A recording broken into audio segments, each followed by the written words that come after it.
Stop eating breakfast the way your doctor told you to in 1985. If you're over 60 and you're still starting your day with toast, coffee, and maybe a banana, I need you to hear this clearly. You are feeding your brain and starving your legs. And your legs are the first thing to go. Not your memory, not your heart, your legs. I'm going to show you exactly what to eat in the first hour after waking up to stop the single fastest kind of muscle loss your body experiences. The kind that happens overnight while you sleep every single night, whether you like it or not. Here's the number that should stop you cold. Researchers at Tufts University, led by muscle and aging specialist Dr. Roger Fielding, have found that by the time most people reach their 60s and 70s, they've already lost roughly 12% of their muscle mass, and by the 80s, that number climbs past 30%. And a landmark report from the American Society for Bone and Mineral Research found that people with this kind of muscle wasting, called sarcopenia, face 2.3 times the risk of a serious fracture from a fall. 2.3 times. That's not a small statistic. That's the difference between an independent life and a nursing home bed. And here's the part almost nobody tells you. The single biggest driver of that muscle loss isn't what you eat at dinner. It's what you don't eat at breakfast. Every single night while you sleep those 7 or 8 hours, your body is in a fasting state, and it starts breaking down muscle tissue in your legs for fuel. Researchers at McMaster University in Canada, led by protein metabolism expert Dr. Stuart Phillips, have shown that after age 60, the average adult loses close to 1% of muscle mass every single year, with strength declining almost 3 times faster than that. And the mornings, that overnight fasting window, are ground zero for it. Think about that for a moment. While you are lying still, doing nothing wrong, your body is quietly dismantling the very tissue that keeps you upright, that keeps you climbing stairs, that keeps you catching yourself when you stumble on an uneven sidewalk. It doesn't ask permission. It doesn't wait for a bad diet or a sedentary week to start. It happens on schedule, every night like clockwork, in people who eat perfectly reasonable diets and walk every day. The only question is how much of that overnight breakdown gets reversed the moment you wake up.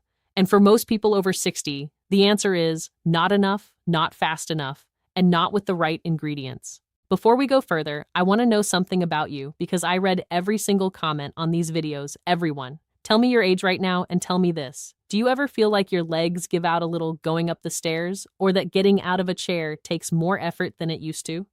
Type it below. I want to know who I'm talking to today. Now, I'm going to save the most important item for last because it's the one thing almost no doctor mentions to patients over 60, and it has to do with a very specific window of time after you open your eyes in the morning. If you only remember one thing from this video, it should be that one. But we're going to build up to it properly, because the 5 items before it make that final one work even better. This is a countdown, 6 down to 1, from good to absolutely essential. Let's begin. Number 6 on our list is cottage cheese or plain Greek yogurt. And I put it at 6 not because it's weak, but because most people already have a jar of it in the fridge and don't realize what they're sitting on. Cottage cheese is loaded with casein protein, which digests slowly, over 4 to 6 hours, unlike whey, which spikes and fades in under 2. For someone in their 60s, 70s, or 80s, that slow release matters enormously because it means the amino acids trickle into your bloodstream steadily instead of all at once, feeding your leg muscles for the entire morning instead of just the first 30 minutes. Here's why this matters specifically for an aging body. As we get older, our muscles develop something researchers call anabolic resistance. Think of your muscle cells like a warehouse loading dock that used to accept any delivery truck that pulled up. In your 30s, even a small truck, a modest 10 or 15 grams of protein, could unload its cargo and trigger muscle building. But after 60, that loading dock gets pickier. It ignores small trucks entirely. Data compiled from muscle biopsy research shows older adults typically need a full 20 grams of high-quality protein just to get the dock to open at all, compared to a much smaller amount in younger adults. Cottage cheese, eaten in a generous 1-cup serving, delivers around 25 grams, which crosses that threshold reliably. For preparation, I recommend a full cup of 2% or whole milk cottage cheese, not the fat-free version, because a small amount of fat slows gastric emptying even further and extends that slow release window. Eat it within the first 30 minutes of waking, before coffee if you can manage it, because caffeine on an empty stomach can spike cortisol, the stress hormone that actively breaks down muscle protein. If plain cottage cheese doesn't appeal to you, stir in a handful of blueberries or a drizzle of honey. And here's your synergy tip for this one. Pair your cottage cheese with a small handful of walnuts. The polyphenols in walnuts have been shown to modestly reduce the inflammatory signaling that competes with muscle protein synthesis. meaning your body spends less energy fighting inflammation and more energy actually rebuilding leg muscle. I had a patient, Dolores, 74 years old, from a small town outside Sacramento, who told me she'd stopped trusting her knees on the porch steps. Within about 10 weeks of a cottage cheese breakfast, she told me, almost surprised at herself, that she was carrying the recycling bins to the curb again without stopping halfway. Number 5 is Tart Cherries, and specifically tart cherry juice or whole tart cherries eaten alongside your protein. This one surprises people because it's not a protein at all. It's an anti-inflammatory powerhouse, and inflammation is one of the quiet saboteurs of aging muscle that almost nobody talks about on morning television. Here's the aging-specific mechanism. As we get older, our bodies run what researchers call a low-grade chronic inflammatory state, sometimes nicknamed inflammaging. Elevated inflammatory markers like interleukin-6 and tumor necrosis factor alpha directly interfere with the molecular signaling pathway, called mTOR, that tells your muscle cells to grow. Think of mTOR like a construction foreman standing at your leg muscle's job site. Chronic inflammation is like a truck blocking the entrance. So even when materials, the amino acids, show up, the foreman can't get the crew moving. Tart cherries are one of the richest natural sources of anthocyanins, plant compounds that have been studied for their ability to blunt those same inflammatory markers. For preparation, aim for about 1 cup of tart cherry juice, unsweetened, or a small handful of frozen tart cherries blended into a smoothie, consumed with your breakfast rather than hours later. Timing matters less here than consistency. This is a cumulative effect that builds over weeks, not an overnight miracle. The synergy tip: combine tart cherries with your morning protein source rather than eating them alone, because the vitamin C they contain assists in collagen synthesis, which supports the connective tissue around your leg muscles and tendons, the structures that often fail before the muscle itself does. I think of a patient named Walter, 79, a retired mailman from outside Pittsburgh, who added tart cherry juice to his oatmeal every morning for 2 months and reported that the stiffness he used to feel in his knees for the first hour after waking had noticeably eased. Number 4 is whole eggs, not egg whites, and I want to be very direct about this because for decades, seniors have been told to avoid the yolk, and that advice may have quietly cost people muscle. Researchers at the University of Illinois, led by muscle physiologist Dr. Nicholas Bird, gave resistance-trained men either whole eggs or egg whites containing the exact same 18 grams of protein, and found that whole eggs stimulated significantly greater muscle protein synthesis than the egg whites, even though the leucine content and the amino acids reaching the bloodstream were nearly identical between groups. Something in the whole egg, likely the combination of fat-soluble nutrients and the yolk's unique nutrient matrix, appears to unlock a more powerful building response than the isolated protein alone. Here's why this matters for an aging body specifically. Egg yolks contain choline, a nutrient involved in cell membrane repair, and vitamin D, which, as we'll discuss shortly, plays a direct role in leg muscle fiber function. For older adults dealing with anabolic resistance, that whole food matrix effect seems to matter more, not less, because a struggling system benefits from every available synergistic nutrient working together rather than an isolated protein working alone. 2 whole eggs provide roughly 12 to 13 grams of protein, so I generally recommend 3 whole eggs for anyone over 65 to approach that all-important 20 to 30 gram threshold in a single sitting. For preparation, I recommend soft scrambling in a small amount of olive oil rather than hard frying, which can degrade some of the more heat-sensitive nutrients, and eating them within 45 minutes of waking. If cholesterol is a personal concern for you, talk to your physician, but understand that for most healthy older adults, dietary cholesterol from eggs has a far smaller effect on blood cholesterol than the saturated fat found in processed breakfast meats. Your synergy tip here is spinach. Sautéing a generous handful of spinach into your eggs adds nitrates that support blood flow to working muscle, meaning the amino acids from your eggs get delivered more efficiently to your leg tissue, like widening the highway right when the delivery trucks need to get through. I want to introduce you to Harold, 68, from a small farming community in Iowa, who switched from a bowl of cereal to 3 scrambled eggs with spinach every morning. 3 months later, he told me, almost shyly, that he'd started taking the stairs at his grandson's apartment building instead of waiting for the elevator, something he hadn't done in nearly a decade. Now, before we go to number 3, I need 30 seconds of your time. If this information feels new to you, if nobody in your regular life has explained anabolic resistance or overnight muscle breakdown before this video, that tells me something is genuinely missing from the conversation around healthy aging. Hit that subscribe button and tap the like icon right now, not for me, but because it tells this platform to put this kind of information in front of more people your age who are still eating toast and wondering why their knees feel weaker every year. It takes 2 seconds, and it genuinely helps this channel keep doing this work. All right, let's get into number 3 because this is where things get serious. Number 3 is fatty fish, specifically salmon, sardines, or mackerel. And if you can't manage fish at breakfast, a concentrated fish oil supplement providing omega-3 fatty acids. This one has some of the most compelling laboratory evidence behind it of anything on this list, precisely because researchers didn't just track how people felt or how strong their grip was weeks later. They measured the actual rate of new muscle protein being built inside living tissue. Researchers at Washington University in St. Louis, led by Dr. Gordon Smith working with renowned muscle physiologist Dr. Michael Rennie, gave healthy older adults either omega-3 fatty acid supplementation or a corn oil placebo for 8 weeks, and directly measured the rate of muscle protein synthesis using tracer techniques in a laboratory.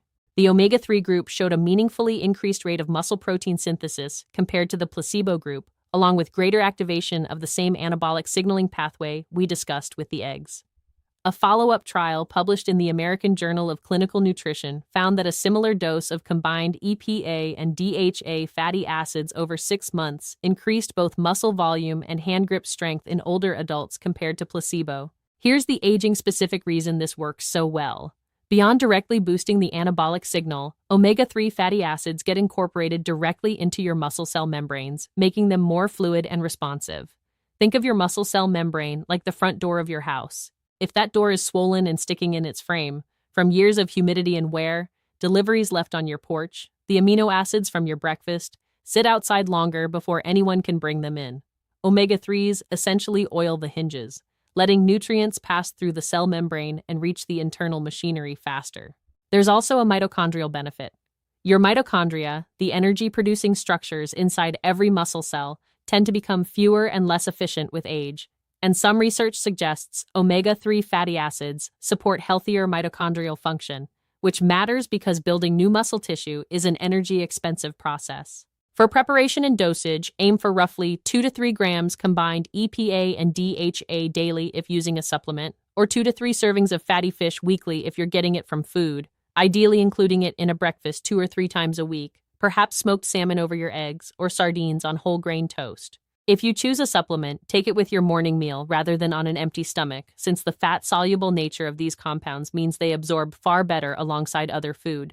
The synergy tip: pair your omega-3 source with vitamin E found in almonds or sunflower seeds, because vitamin E helps protect these delicate fatty acids from oxidizing before your body can use them, essentially acting as a bodyguard for the omega-3s on their way to your muscle cells. I think of a patient named Marjorie, 81, from a lakeside town in Wisconsin, who began adding a small tin of sardines to her breakfast rotation twice a week.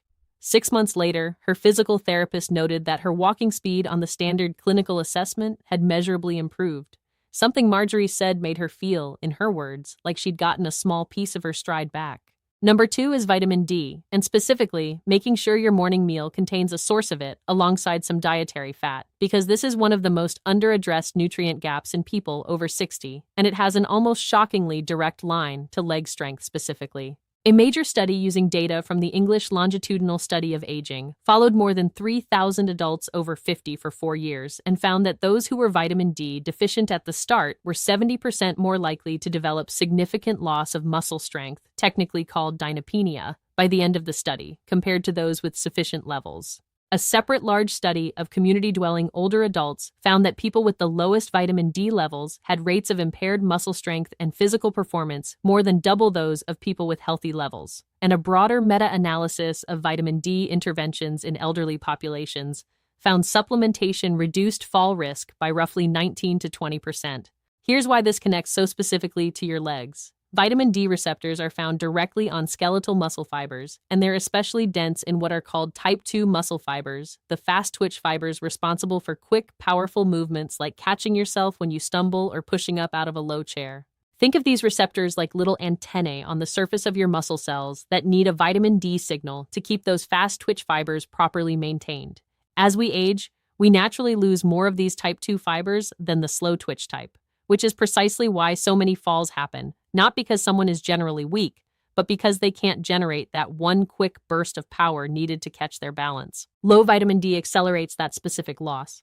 For preparation and timing, since vitamin D is fat-soluble, it should always be taken with a meal that contains some fat, ideally your morning meal, which is why pairing it with those whole eggs from item 4 works so well. Many seniors are also low in vitamin D simply because skin becomes less efficient at synthesizing it from sunlight with age, so food sources like fatty fish, fortified dairy, or a supplement in the range your physician recommends after checking your blood levels are worth discussing at your next appointment rather than guessing. Your synergy tip.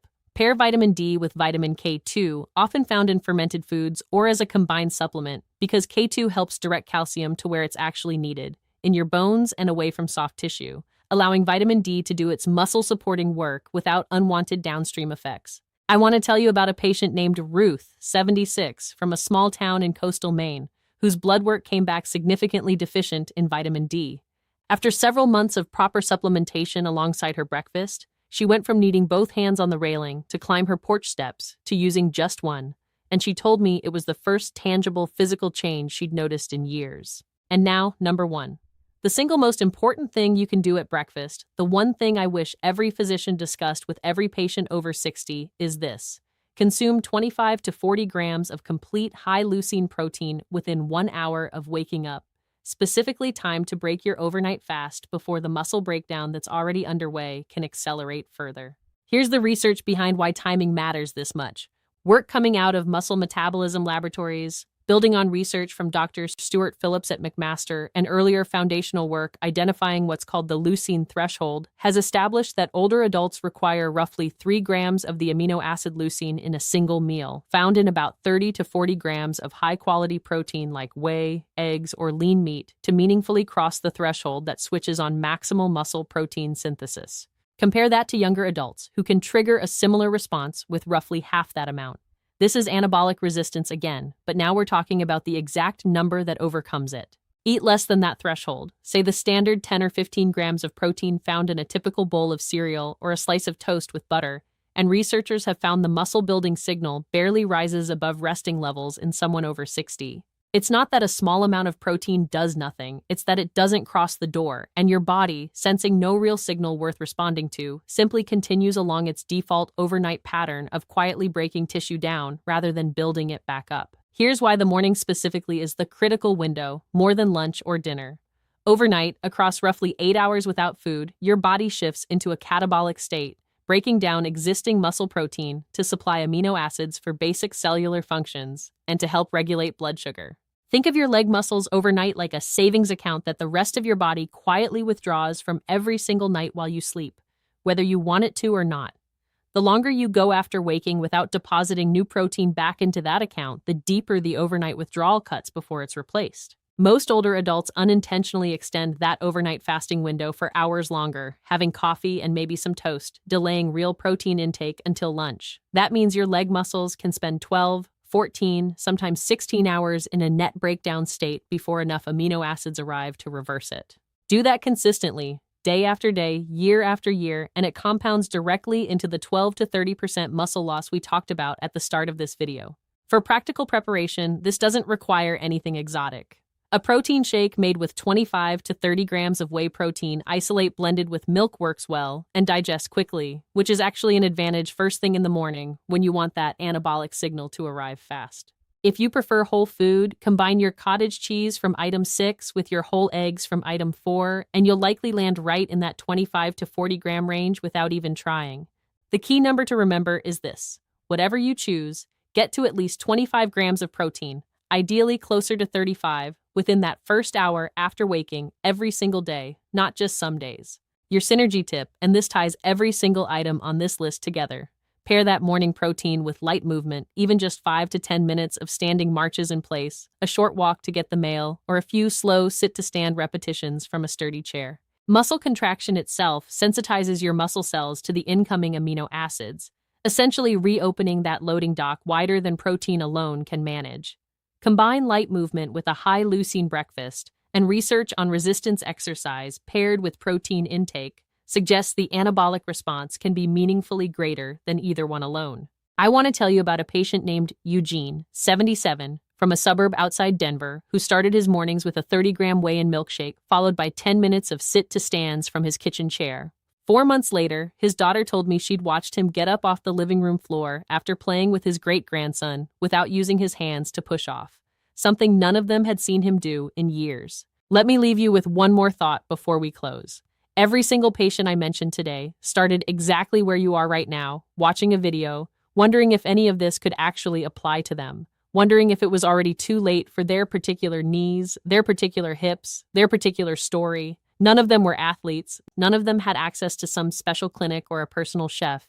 They had a fridge, a stove, and a decision to make about what went into their body in that first hour of the day. That's it. That's the whole secret. And it's available to you starting tomorrow morning, not next month, not after some other health goal, tomorrow.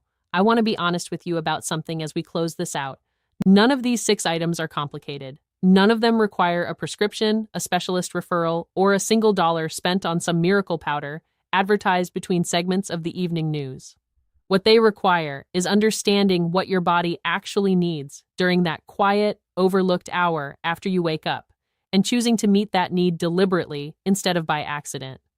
Your legs carry you to your grandchildren, to your garden, to your own bathroom in the middle of the night without calling for help, to the car, to the mailbox, to church, to the people and places that make your life feel like your own. Losing that isn't just a physical event. It's the quiet erosion of independence, and independence, once it starts slipping, is one of the hardest things to win back. But I want you to hear this clearly. It is genuinely, scientifically, not too late. The same research showing older adults lose muscle also shows, again and again, that muscle responds to the right stimulus at any age, at 70, at 80, even beyond. Your body hasn't given up on you. It's simply been waiting for the right signal at the right time. All of the studies and sources I mentioned today are linked in the description below if you want to read the original research yourself, and I genuinely encourage you to. If this video gave you something you didn't know this morning, do 2 things for me. Subscribe to this channel because we cover exactly this kind of practical, research-backed guidance for healthy aging every single week, and leave a comment telling me which of these 6 items you're going to try first tomorrow morning. I read every single one, and I'll be looking for yours.